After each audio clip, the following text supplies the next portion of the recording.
kuna madhara makubwa ya kutokuisikia sauti ya Mungu. Kuna wakati Mungu anaruhusu mapigo, Mungu anaruhusu magonjwa,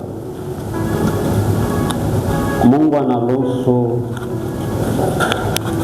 maadui wa kuvamia, maadui wa kiroho, sio kwa sababu Mungu hakupendi, ila ni kwa sababu kuna mahali hujamwelewa na kuna mahali hujataka kumtii Mungu. Na ndio maana nabii Isaya anasema, mkikubali na kutii mtakula mema ya nchi. Na ndio maana huwa nakuambia, ni hali yoyote unayokumbana nayo ambayo kwako inaweza ikaonekana ni changamoto, usilalamike wala usikurupuke. Kaa chini, tafakari, kwa nini ninapitia hiyo changamoto?